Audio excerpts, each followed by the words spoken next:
Bismillahirrahmanirrahim. Assalamualaikum warahmatullahi wabarakatuh. Alhamdulillah. Saudaraku sekalian, pada kesempatan kali ini saya ingin menyampaikan sebuah tema, yaitu orang yang beriman itu bersaudara. Dan itu saya ambil tema itu dikaitkan dengan firman Allah yang ada di dalam Al-Quran di surat Al-Hujurat ayat 10 yang bunyinya A'udzubillahi minasyaitonirrajim. Bismillahirrahmanirrahim. Innamal mu'minuna ikhwah fa'aslihu baina akhwaikum wattaqullaha la'allakum turhamun. Yang artinya yaitu sesungguhnya orang yang beriman itu saudara, maka damaikanlah di antara keduanya dan bertakwalah kepada Allah agar mudah-mudahan kamu sekalian itu mendapat rahmat. Kira-kira artinya seperti itu. Jadi dari dasar ayat itu insya Allah bisa kita pahami bahwa Allah sudah menjelaskan kalau kita itu sebagai orang yang beragama Islam juga insya Allah juga beriman, maka sebenarnya kita itu ya saudara. Jadi umpamanya orang yang beriman itu sukunya beda, terus tempat tinggalnya juga beda, kemudian latar belakangnya beda, kemudian pekerjaannya juga beda, kemudian keilmuan atau pendidikannya juga dulunya beda, ada yang umum, ada yang dari madrasah, ada yang dari pondok pesantren, ada yang mungkin tidak mengenyam pendidikan, ada ya cuman petani biasa atau buruh umpamanya. Tapi ketika semuanya itu beriman kepada Allah atau sudah mengucapkan dua kalimat syahadat bahwa saudara kita itu mengakui tidak ada Tuhan selain Allah, dan juga mengakui bahwa Nabi Muhammad Sallallahu Alaihi Wasallam itu utusan Allah.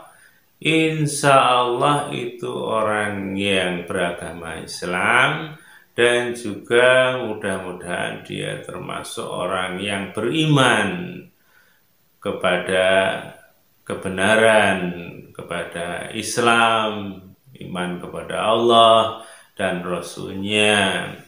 Jadi itu saudara kita.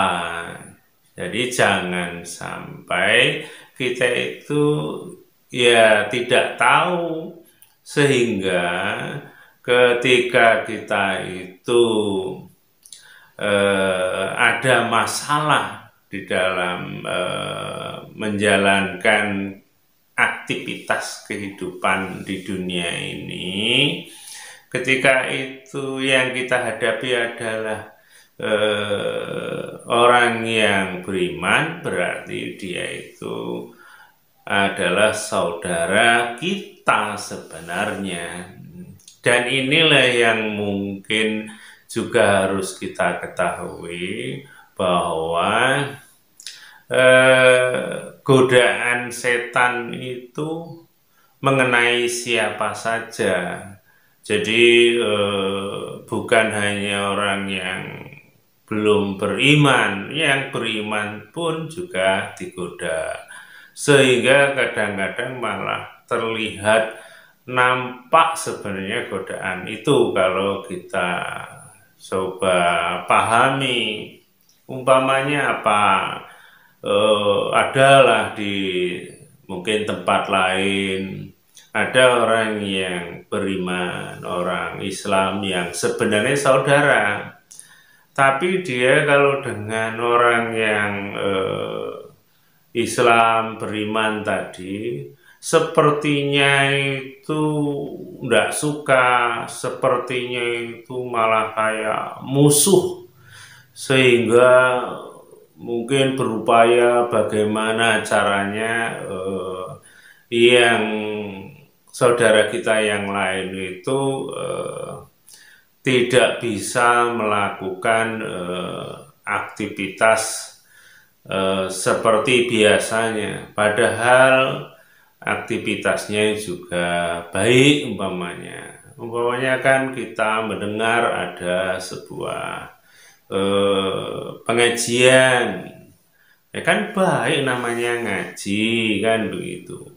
Kalau persoalan nanti isinya agak beda, yaitu kan sudah biasa kita maklumi, Islam itu memang dipahami oleh saudara kita, oleh umat Islam itu sendiri berbeda-beda. Itu hal yang lumrah istilahnya. Tapi ya itu tadi, kadang itu malah menjadi masalah, kadang tidak ada masalah, dibuat-buat hanya karena ketidaksukaan, hanya karena beda saja, bukan persoalan benar atau salahnya, kadang hanya masalah beda, bukan kelompoknya atau seperti itu. Dan anehnya kadang dengan saudara sebangsa, bukan saudara seiman, itu malah rukun, baik, bahkan kadang-kadang itu kayak terkesan lebay, istilahnya itu terlalu dibuat-buat, istilahnya senangnya dengan saudara sebangsa itu, walaupun itu ya sah-sah saja, itu baik kan, kita senang melihat kalau kita atau saudara kita itu baik dengan saudara sebangsa walaupun tidak seiman, karena kita memang mengajarkan kita harus baik kepada sesamanya. Tapi ya kalau bisa itu istilahnya apa ya, proporsional ataupun mungkin adil. Kalau dengan si A kita itu baik nian, ya dengan yang si B yo baik. Bahkan seharusnya ya kebaikan itu akan lebih kan begitu kalau dengan saudaranya sendiri seiman, karena ya aktivitasnya kan lebih banyak, kita bergaul dengan orang yang beriman, mungkin dalam beribadah, mungkin sholat berjamaah, mungkin mau berusaha ingin mengadakan kegiatan-kegiatan Islam atau ingin membangun masjid dan lain-lain sebagainya, sehingga kita harus lebih nampak tadi ya kan kerukunannya kan seperti itu. Tapi itulah mungkin tanpa disadari manusia itu khususnya yang beriman digoda oleh makhluk Allah yang memang sudah sejak dari dulu, dari zaman Nabi Adam, karena dendamnya atau sakit hati mungkin dengan Nabi Adam alaihissalam, sehingga berupaya bagaimana caranya orang Islam itu sesat di jalan Allah, bagaimana caranya dia itu melakukan sesuatu itu yang baik menjadi salah, yang salah menjadi baik atau benar, kan seperti itu. Salah satunya yaitu seharusnya itu saudara itu ya rukun, ya saling apa istilahnya damai, tidak saling bermusuhan maksudnya. Jadi ya itu yang terjadi, ada beberapa kasus mungkin yang seperti itu, malah menampakkan perbedaan yang seharusnya tidak harus terjadi. Nah itu yang harus kita pahami. Ayat yang saya baca tadi, yaitu surat Al-Hujurat tadi, itu bukan hanya sekedar dihafal, bukan juga hanya sekedar dibaca, tapi juga harus dipahami, kemudian ya diamalkan dalam kehidupan sehari-hari. Dan kemudian siapa yang mau mengamalkan kalau tidak kita sendiri, yaitu umat Islam itu. Dan itu diamalkan ya setiap saat. Ketika kita ketemu dengan saudara seiman itu, ya cara mengamalkan ya ditunjukkan bahwa itu saudara kita, sehingga namanya saudara itu apalagi kalau dikaitkan dalam sebuah hadis itu yang artinya saja kita itu tidak dikatakan termasuk orang yang benar-benar beriman sebelum mencintai saudaranya seperti mencintai diri kita sendiri. Nah itu kan hadisnya jelas ada. Artinya kita itu ya saking cintanya dengan saudara kita itu, sehingga kita itu tidak melakukan hal-hal yang bisa menjadikan saudara kita itu kecewa, sakit hati, terzolimi, dan sejenisnya. Karena apa? Karena kita harus mencintainya itu seperti mencintai diri kita sendiri. Sedangkan kita itu kan tidak ingin diri kita itu disakiti, dizolimi, dihina, dicela, dibenci, kan seperti itu.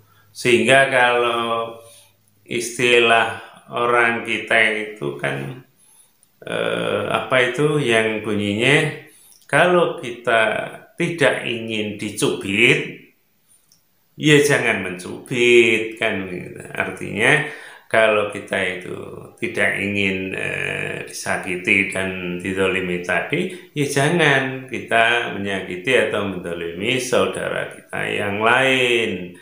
Seharusnya kan seperti itu. Nah itu yang harus kita camkan benar-benar, sehingga kita itu ya apa ya, dengan saudara itu ya baik saja, sehingga tidak ada yang namanya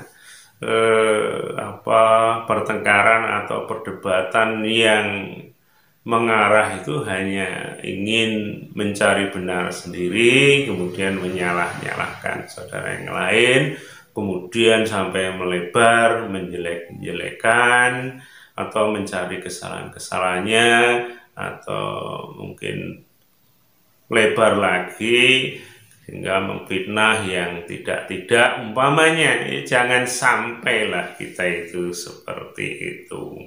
Dan itu ya bisa kita lihat di medsos atau YouTube atau apa itu. Kalau kita lihat itu ada sebagian saudara kita itu begitu, yang sangat kita sayangkan.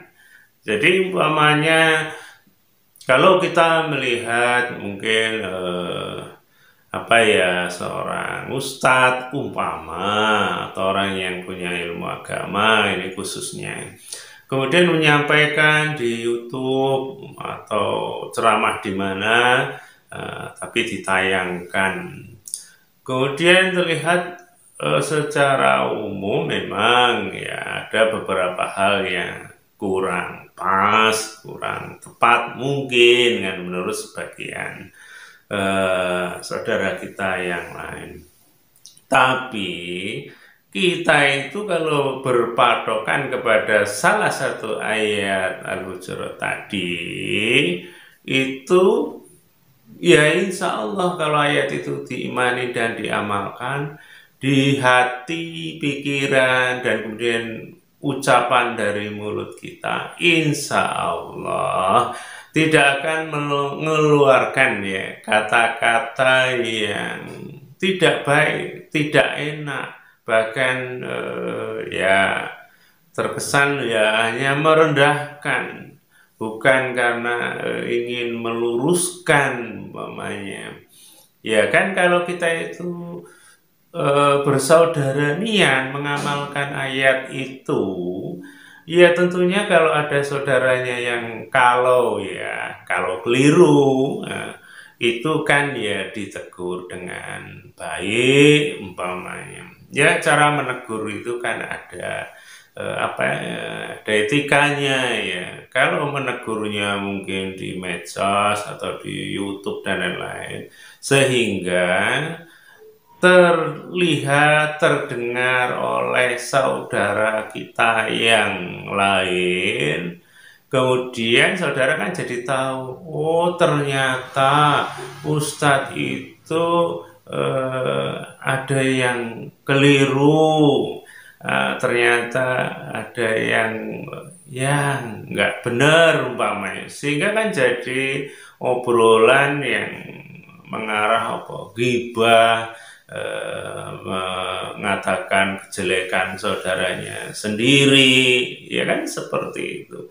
Padahal kalau niat tulus, dia itu saudara kita, harusnya punya pikiran, oh dia saudara kita, bagaimana saudara kita itu dia tetap posisi baik dan tidak kita permalukan, kita omongkan kejelekannya, apalagi sudah ngomongkan kejelekannya dengan bahasa yang ya astagfirullah, ya enggak baik lah kan begitu. Ini hanya umpama ya, umpamanya mengatakan, oh Ustadz itu ngawur umpamanya, Ustadz itu enggak jelas, itu asal bicara tanpa dalil umpama saja. Ya janganlah, itu kan benar-benar apa ya, merendahkan, mencela.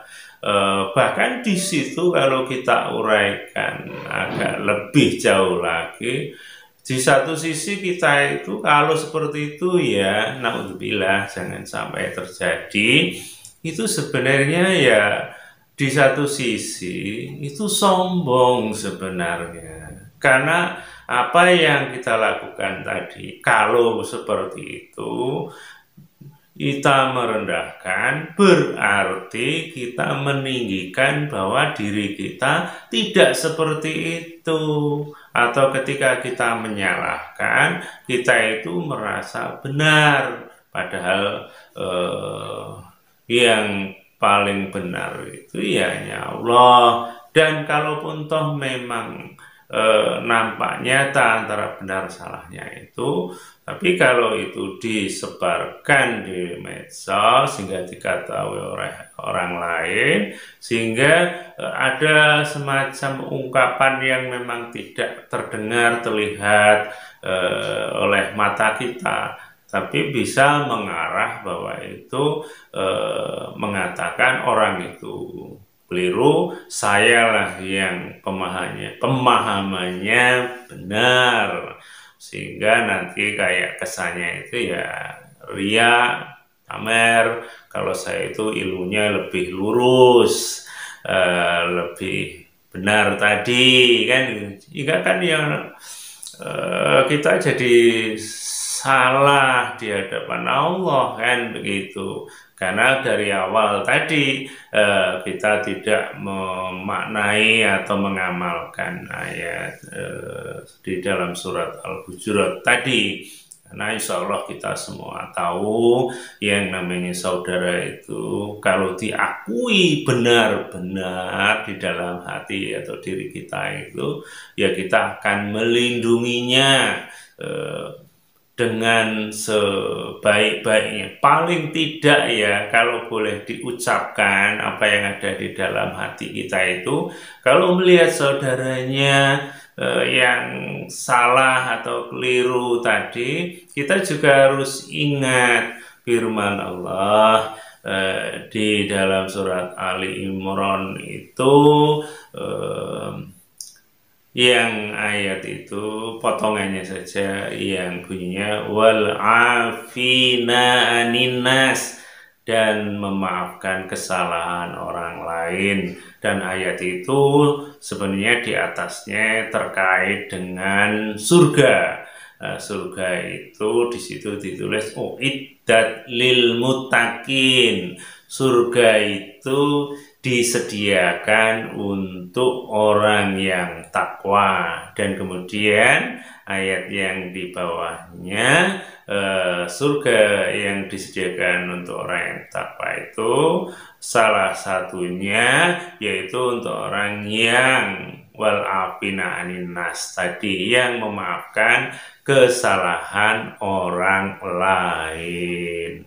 Nah itu harusnya kalau kita itu juga ingin ibadah kepada Allah dengan baik, kemudian ingin nantinya masuk surga yang dijanjikan oleh Allah, yang syaratnya harus takwa, dan salah satu takwa itu adalah memaafkan kesalahan orang lain, apalagi yang kita lakukan itu kepada saudara kita sendiri, saudara seiman.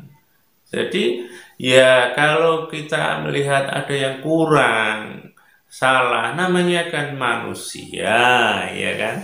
Manusia itu kan tidak luput dari salah ataupun khilaf dan lain-lain. Ya sudah, ingat ayat itu, kita amalkan, ya kita maafkan kesalahan itu, maafkan saja. Ya namanya manusia. Bahkan kita kalau melihat diri kita sendiri, ya sama, atau kita itu juga salahnya banyak. Cuman orang itu ya mungkin juga memaklumi, ya sama-sama punya salah. Sehingga kita itu kalau memang bisa meluruskan, yo nasihati empat mata, sehingga tidak mempermalukan kalau bisa. Atau maafkan tadi, ditambah lagi mendoakan, ya kan. Masih surat Ali Imran itu kan ada ayat selanjutnya yang bunyinya potongannya yaitu fa'fu anhum wastaghfir lahum. Maafkanlah mereka dan mohon ampunkanlah untuk mereka. Jadi ya sudah dimaafkan, kalau itu kesalahannya mengarah memang dosa, ya mohon ampunkan. Ya Allah, ada saudaraku yang keliru dia, ya Allah. Ya Allah, ampuni kesalahannya, ya Allah. Tunjuki dia jalanmu yang benar, yang lurus. Umpama seperti itu kan alangkah baiknya, ya kan. Kita sebagai orang Islam tuh kalau semuanya seperti itu, insya Allah tidak ada yang namanya musuhan. Tidak ada yang namanya saling mencela, saling benci, sakit hati, dendam, ya insya Allah tidak ada. Karena setiap ada salah ya saling memaafkan kan gitu. Jadi anggaplah itu seperti tubuh kita. Kalau tubuh kita istilahnya kepalanya itu gatal, ya Bagaimana caranya? Tangan itu tanpa disuruh, tanpa ini nggak ngomong apa-apa ya dikukur istilahnya, yang gatal yang mana kan begitu. Kaki juga begitu, dia tugasnya berjalan ya. Kalau kita punya keinginan kemana ya jalan sana ke sini dan lain sebagainya. Yang intinya ya kita itu bekerja atau berbuat sesuai dengan yang diperintahkan oleh Allah. Jadi ketika ada orang yang keliru atau apa, tugas kita itu bukan mencela, merendahkan, benci, dendam. Tidak. Insya Allah tugas kita itu ya memaafkan, mohon ampunkan, kan begitu. Kalau mau ditambah yang lain, ya itu tadi di surat Al-As itu watawasau bil haq watawasau bis sabr. Ya saling memberi nasihat dengan ya yang hak, yang benar, dan juga dengan sabar, ya kan. Makanya itu kalau kita itu paham beberapa ayat tadi kemudian diamalkan dalam kehidupan sehari-hari, insya Allah kita itu ya damai baik-baik saja, tidak ada yang musuhan, mencela, menghina, karena itu nanti akan mengenai ayat-ayat Allah yang lain sehingga salah kita itu bisa berlipat ganda. Naudzubillah, kan jangan sampai seperti itu. Apalagi kembali ke surat Al-Hujurat tadi ayat 10, setelah mengatakan bahwa kita ini saudara, kemudian fa'aslihu baina akhawaykum, maka damaikanlah di antara keduanya. Jadi kalau ada saudara itu kok berselisih hanya masalah, ya masalah di dunia ini ada sajalah, bisa saja masalah ibadah saja kadang ribut karena beda, ini begini, ini begitu, sehingga akhirnya ada yang emosi, akhirnya mungkin sudahlah membuat sendiri tempatnya, umpamanya gitu. Ada yang sudah ingin buat sendiri, wah ada juga yang berupaya bagaimana dia itu tidak bisa membangun untuk ibadah umpamanya, sehingga ada yang di apa namanya itu diblokir, ada yang di demo, dirusak, itu ada yang seperti itu. Nauzubillah, ya. Saudara kita seiman kadang-kadang ya Allah, kadang-kadang juga bukan orang yang tidak ngerti agama, itu yang saya juga prihatin. Karena orang-orang yang malah yang ngerti ya, tapi ya enggak tahulah, mungkin pandainya setan tadi kali ya menggoda sehingga apa ya istilahnya mata hatinya tertutup kebenaran yang nyata-nyata ada di dalam agama kita, ya, insya Allah seperti itu. Jadi itu kalau kita itu benar-benar insya Allah melihat yang ada di sekitar kita mungkin bermasalah tadi, ya kita kalau bisa jadi itu tadi, jadi mediator istilahnya, mendamaikan. Ya sudahlah, nggak usah ribut umpamanya.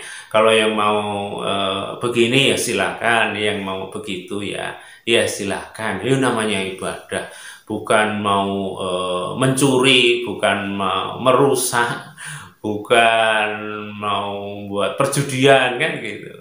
Ya kalau bisa itu malah yang jelas-jelas maksiat yang dilarang oleh Allah itulah ya boleh. Kalau punya rencana bagaimana kegiatan yang tidak baik itu tidak terlaksana, bagaimana mereka itu sadar tidak melakukan itu. Nah itu yang insya Allah yang bagus ini. Jangan kita itu tergoda oleh setan, karena setan itu ciri khasnya itu dia itu suka dengan yang buruk dan nggak suka dengan yang baik. Nah ini kan menjadi nampak sebenarnya pada diri siapapun, kalau kenapa ya kalau ada orang berbuat baik mau ibadah begini nggak seneng, mau membuat bangunan untuk ibadah ini nggak suka, dan bukan hanya nggak suka, mungkin membuat semacam gerakan cari masa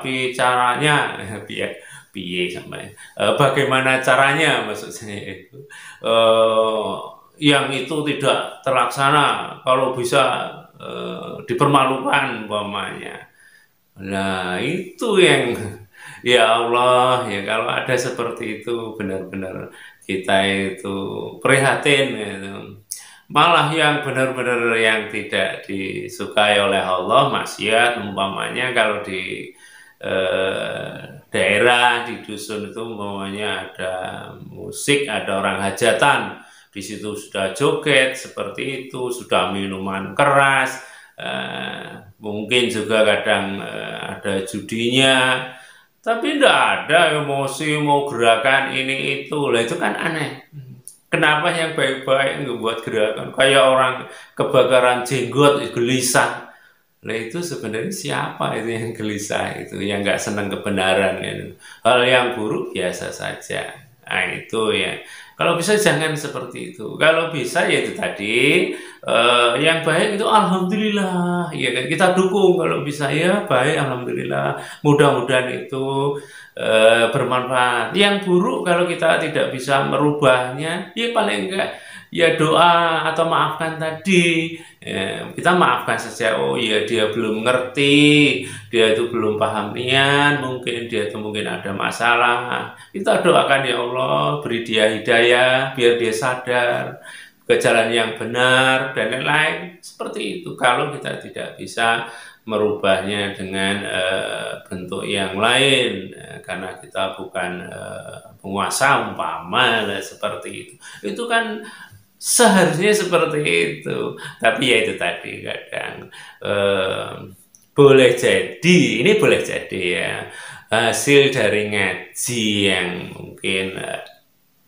apa ya masih ya mungkin baca ya kan khatam baca ya, seperti itu tapi belum mengarah untuk apa ya diamalkan mungkin. Tapi ya itu tadi karena kita mengajarkan pemaaf ya sudah maafkan saja, kita hanya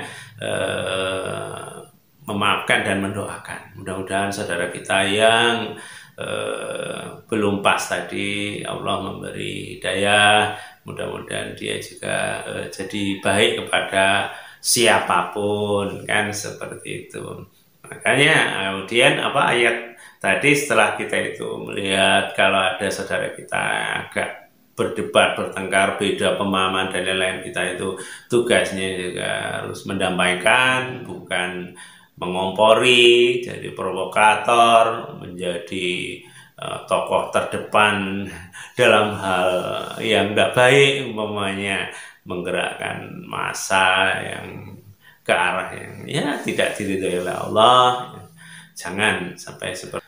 Kemudian ayat itu diteruskan wattaqullaha la'allakum turhamun, yang artinya ya bertakwalah kepada Allah agar kamu sekalian itu mendapat rahmat. Jadi itu tadi setelah kita melakukan sesuai yang diinginkan Allah, tetap kita dalam posisi bertakwa kepada Allah agar kita itu dapat rahmat. Ya takwa itu ya itu tadi menjalankan perintah-perintah Allah yang lain, di antaranya ya jangan sombong, jangan merasa benar sendiri, jangan mencela, menghina dan lain-lain. Itu kan unsur-unsur takwa. Insya Allah seperti itu. Nah, apa yang saya sampaikan ini mudah-mudahan bisa kita pahami dengan baik sehingga kita itu nantinya bisa mengamalkan di dalam kehidupan sehari-hari. Jadi kalau ketemu saudaranya ya harus baik, ya kan. Apalagi ada hadis apa tuh yang artinya senyum itu sedekah kan gitu. Ya artinya kita ya bersedekah itu paling enggak ya dengan senyum dengan saudara kita yang lain. Jadi kalau kita itu bermusuhan atau berbuat yang tidak baik tadi dengan saudara kita, artinya kalau kita senyum, boleh jadi senyumnya ya hanya di mulut, yang nampak hatinya mungkin ada kebencian, ketidaksukaan. nanti malah bisa mengarah ke ciri orang munafik. Istilah munafik itu lahirnya kayaknya baik tapi hatinya tidak. Jadi ada semacam kedustaan kan itu. Naudzubillah. Jangan sampai kita seperti itu. Kita belajar baik, belajar baik. Saya juga belajar untuk meluruskan apa yang sudah kita lakukan yang dulu-dulu mungkin kurang pas atau keliru. Nah, ini saja yang bisa saya sampaikan. Mudah-mudahan bermanfaat bagi kita, khususnya untuk saya sendiri. Dan kalau ada yang saya sampaikan keliru, salah, ya saya mohon maaf. Dan kepada Allah saya mohon ampun dan saya akhiri. Assalamualaikum warahmatullahi wabarakatuh.